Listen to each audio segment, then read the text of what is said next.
پاکستانی سیاست ایک ایسی بھول بھلیا ہے جس میں کئی کردار آتے اور جاتے ہیں، لیکن کچھ نام ایسے ہیں جو مٹائے نہیں مٹتے۔ آج ہم ایک ایسے ہی نام کی کہانی بیان کریں گے، ایک ایسا سفر جو اقتدار کی چوٹیوں سے شروع ہو کر بحرانوں کی گہرائیوں تک جاتا ہے اور پھر ایک بار پھر واپسی کی کوشش کرتا ہے۔ یہ صرف الفاظ نہیں ہیں، بلکہ ایک ایسی حقیقت ہے جس نے پاکستان کی سیاست کو کئی دہائیوں تک اپنی گرفت میں رکھا ہے۔ تو آئیے اس کہانی کے اوراق پلٹتے ہیں۔ ہر بڑی کہانی کی ایک شروعات ہوتی ہے۔ نواز شریف کی کہانی کا آغاز بھی سیاست کے ایوانوں سے نہیں بلکہ صنعت اور کاروبار کی دنیا سے ہوا۔ لاہور کے ایک کاروباری گھرانے میں آنکھ کھولنے والے نواز شریف نے 70 کی دہائی تک اپنے خاندانی کاروبار اتفاق گروپ کو خوب مضبوط کیا، لیکن ان کی منزل صرف صنعت نہیں تھی۔ 80 کی دہائی میں جنرل ضیاء الحق کی سرپرستی میں انہوں نے سیاست کے میدان میں قدم رکھا اور پھر پیچھے مڑ کر نہیں دیکھا۔ پنجاب کی وزارت اعلیٰ کے بعد اب باری تھی ملک کے سب سے بڑے عہدے کی۔ یہ وہ دور تھا جب نواز شریف نے قومی سطح پر اپنی ایک الگ پہچان بنائی۔ 1990 یہ صرف ایک سال نہیں تھا بلکہ ایک نئے دور کا آغاز تھا۔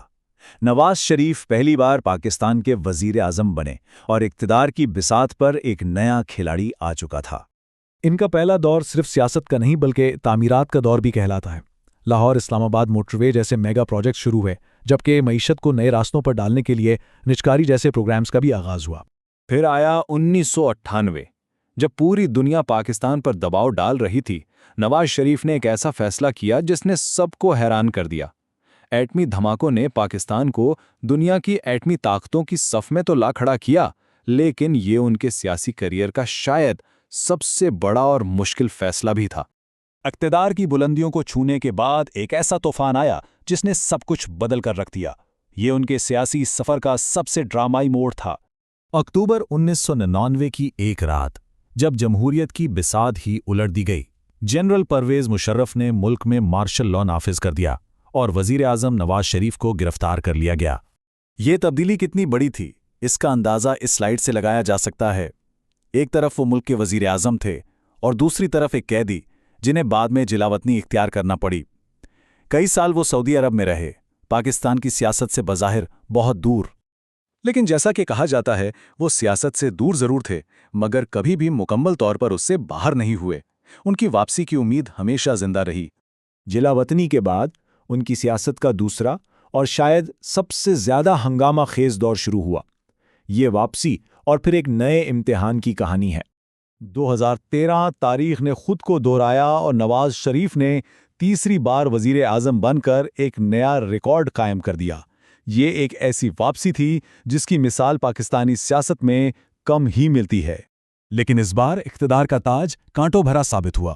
پاناما لیکس نے ان کے خاندان کی آف شور کمپنیوں کا راز فاش کیا اور پھر الزامات کا ایک ایسا طوفان اٹھا جس نے ان کی حکومت کی بنیادیں ہلا دی۔ اور بالآخر 2017 میں عدالت کے ایک فیصلے نے انہیں تاحیات نااہل قرار دے دیا اور وہ ایک بار پھر اقتدار کے ایوانوں سے نکال دیے گئے۔ یہ ان کے لیے ایک سیاسی زلزلے سے کم نہیں تھا۔ تو اس تمام سفر کا حاصل کیا ہے؟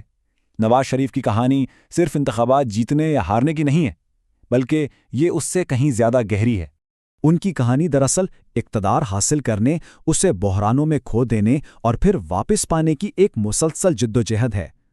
وہ پاکستان کی سیاست کا ایک ایسا باب ہے جو کئی دہائیوں پر محیط ہے اور جو شاید ابھی تک مکمل نہیں ہوا۔